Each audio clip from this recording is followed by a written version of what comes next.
జిల్లా ఎన్నికల అధికారిగా వ్యవహరిస్తున్న కలెక్టర్ ఎస్పీలు కౌంటింగ్ నేపథ్యంలో నిష్పక్షపాతంగా వ్యవహరిస్తూ అన్ని పార్టీల వారిని సమానంగా చూడాలని టీడీపీ పొలిట్ బ్యూరో సభ్యులు శ్రీనివాసులు రెడ్డి కోరారు. కడప నగరంలోని తన కార్యాలయంలో ఏర్పాటు చేసిన విలేకరుల సమావేశంలో ఆయన మాట్లాడారు. ఎన్నికలు పోలింగ్ రోజు చేయాల్సిన హడావిడి, శాంతి భద్రతలు కాపాడము, అవన్నీ చేయాల్సిన కార్యక్రమాలన్నీ కూడా పోలింగ్ అయిపోయిన తర్వాత జిల్లా అధికారులు పోలీస్ యంత్రాంగం చేస్తూ ఉంది. కౌంటింగ్లో ఎప్పుడూ లేని నిబంధనలు, గతంలో ఎన్నో ఎన్నికలు చూసాం. ఎప్పుడు కూడా గృహ నిర్బంధాలు కానీ, అదేవిధంగా జిల్లా బహిష్కరణలు కానీ ఎప్పుడు చూడలే. మొదటిసారి ఇటువంటి వ్యవహారాలన్నీ చూస్తూ ఉంటాం. అసలు కడప నగరంలో శాంతి భద్రతలకు ఆజ్యం పోసింది, విఘాతం కలిగించేదానికి ఆజ్యం పోసింది ఎమ్మెల్యే, ఆయన సోదరుడు. మళ్ళీ చెప్తున్నా, శాంతి భద్రతలకు విఘాతం కలిగించింది కడప నగరంలో మొదటిసారి ఈ కడప శాసనసభ్యుడు, ఆయన సోదరుడు. వాళ్ళ మీద ఆ రోజే పోలీసులు చర్య తీసుకుంటే, ఆ రోజే జిల్లా బహిష్కరణ చేసి ఉంటే ఎన్నికల్లో ఇన్ని గొడవలు అయ్యేటియా?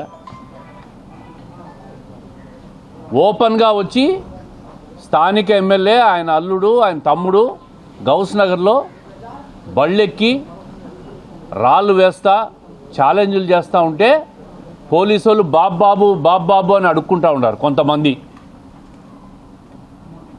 ఈరోజు ఎలక్షన్ కమిషన్ నుంచి తీవ్రమైన ఆంక్షలు, యాక్షన్ స్టార్ట్ అయ్యేసరికి మీ చేతులు దులుపుకునేదానికి, మీ చేతులు కడుక్కునేదానికి సామాన్యుల మీద జిల్లా బహిష్కరణలు, హౌస్ అరెస్టులు చేస్తారా?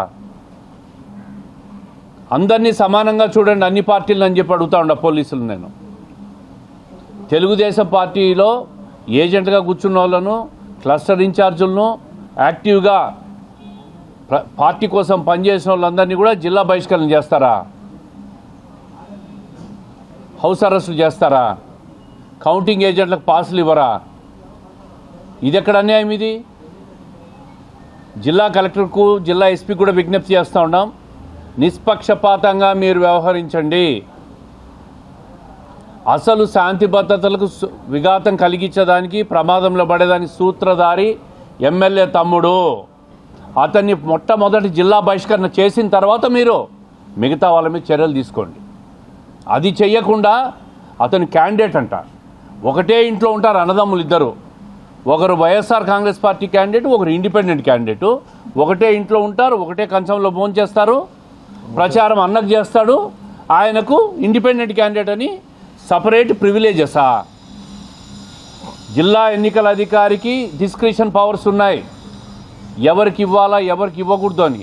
మీ డిస్క్రిషన్, ఎన్నికల నియమావళి ప్రకారం మీ డిస్క్రిషన్ను ఉపయోగించండి. ఉపయోగించి అటువంటి వాళ్ళు వేరే పార్టీకి ఎవరైతే ప్రచారం చేశారో వాళ్ళని ఎన్నికల విధుల నుంచి, కౌంటింగ్ నుంచి తొలగించండి. అందరికీ ఒకటే విధంగా వ్యవహరించండి. మా పార్టీ వాళ్ళని ఏకపక్షంగా జిల్లా బహిష్కరణలు కానీ, హౌస్ అరెస్టులు కానీ చేయడం మేము తీవ్రంగా ఖండిస్తూ ఉన్నాం. వాళ్ళ నాయకుడు సజ్జల రామకృష్ణారెడ్డి గారు చెప్తున్నారు, రూల్స్ లేవు, ఏం లేవు, ఏది చేతైతే అది చేయండి అని చెప్పి. అది మాట్లాడింటే ఎన్నికల కమిషన్ అతని మీద కేసు పెట్టింది. అదేవిధంగా ఇండ్ల మీదకి దాడి చేస్తామన్న వ్యక్తి మీద పోలీసులు ఉదాసీనత. ఏ విధంగా ఉదాసీనంగా ఉంటారు మీరు? కొంతమంది పోలీసులు ఒత్తాసంగా పలుకుతూ ఉన్నారు. వైఎస్ఆర్ కాంగ్రెస్ పార్టీ ఎమ్మెల్యేకి, ఆయన తమ్మునికి ఇంకా ఒత్తాసు పలుకుతూ ఉన్నారు. మేము కూడా అధికారం మాకు వస్తుంది, మేము కూడా ఏ సమయంలో ఏ విధంగా స్పందించాలో మాకు తెలుసు.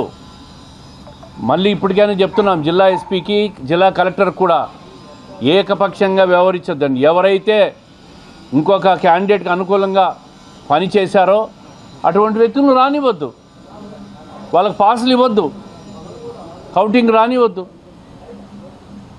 అన్ని పార్టీలకు ఒకటే సమాన న్యాయంగా చూడండి. మీరు చేతులు దుడుపుకొని, మీరు పోలీసులు కొంతమంది చర్యలు తీసుకోవడంలో వైఫల్యం చెంది ఏకపక్షంగా వైఎస్ఆర్ కాంగ్రెస్ పార్టీ ఎమ్మెల్యేకి వాళ్ళ సోదరుడికి వత్తాసు పలికి 5 సంవత్సరాలుగా ఊడిగం చేసి ఈరోజు ఏమీ చేయలేక నిస్సాయులైపోయి ఎలక్షన్ కమిషన్ మీ మీద చర్యలు తీసుకునేదాన్ని పూనుకుండే కొద్దీ మీరు సామాన్య ప్రజల మీద మా పార్టీ కార్యకర్తల మీద చర్యలు తీసుకొని చేతులు దుడుపుకుంటామనుకుంటానరా? ఇది కరెక్ట్ కాదు. పోలీసులకి ఇప్పుడు మళ్ళీ చెప్తున్నా నేను, కొంతమంది పోలీసులు ఏకపక్షంగా ఎన్నికలు వ్యవహరించినారు. ఇంకా మీదట అటువంటి ఆటలు సాగవు. జిల్లా కలెక్టర్ ఎస్పీ కూడా సమానంగా అందరినీ చూడాలా, అందరికీ సమానంగా ఎన్నికల కౌంటింగ్లో బాధ్యతలు ఇవ్వాలా. ఏదైతే జిల్లా బహిష్కరణలు ఏకపక్షంగా హౌస్ అరెస్ట్ చేస్తున్నారో దాన్ని పునర్సమీక్షించాలని చెప్పి కోరుతా ఉండా. రాత్రి మా బూత్లో కూర్చున్న ఏజెంట్ది బండి కాల్చారు. ఎవరు కాల్చారో తెలీదు. అర్ధరాత్రి 2 గంటల సమయంలో పోలీస్ కంప్లైంట్ ఇమ్మని చెప్పాం. సీసీ కెమెరాల్లో వెరిఫై చేయమని కూడా పోలీసులను అడుగుతున్నాం. సీసీ కెమెరాల్లో ఉన్నాయి అక్కడ స్పష్టంగా. రాత్రి 2 గంటలప్పుడు వచ్చి ఒక్కటే ఒక బండి కాల్చారు. మా పార్టీ తరపున ఏజెంట్గా కూర్చున్న వ్యక్తి బండి అది. దాని మీద పోలీసులు చర్యలు తీసుకోవాలని చెప్పి డిమాండ్ చేస్తూ ఉన్నారు కాబట్టి నేను చెప్తున్నా, అసలు జిల్లా బహిష్కరణకు అర్హుడు మొట్టమొదటిగా ఎమ్మెల్యే తమ్ముడు. అతన్ని బహిష్కరణ చేసి మిగతా వాళ్ళని బహిష్కరించండి. మేము అదే కోరుతూ ఉన్నాం. అతనే కదా ఓపెన్గా ఛాలెంజ్లు చేశాడు ఇళ్ల మీదకి వస్తామని. శాంతి భద్రతలు విఘాతం కలిగించింది అతనే కదా. అతన్ని బహిష్కరించకుండా జిల్లా నుంచి మిగతా అమాయకులను బహిష్కరిస్తే ఏమొస్తుంది? అందుకే ఏకపక్షంగా ఉండొద్దు పోలీసులు అని చెప్పి చెప్తా ఉండా. ఇప్పుడు జిల్లా కలెక్టర్, జిల్లా ఎన్నికల అధికారి, ఎస్పీ గారు కలెక్టర్ ఆఫీస్కి వస్తున్నారు. అక్కడ పోతున్నాం, కంప్లైంట్ చేస్తాం. చేసిన తర్వాత వాళ్ళ నుంచి రాకుంటే ఎన్నికల కమిషన్ కంప్లైంట్ చేస్తాం. అవును, వైసీపీ వాళ్ళ మీద ఎవరి మీద చేయలే. తెలుగుదేశం పార్టీ వాళ్ళ మీద ఇప్పుడు పోలింగ్ అయిపోయినాక 20 షీట్లంట.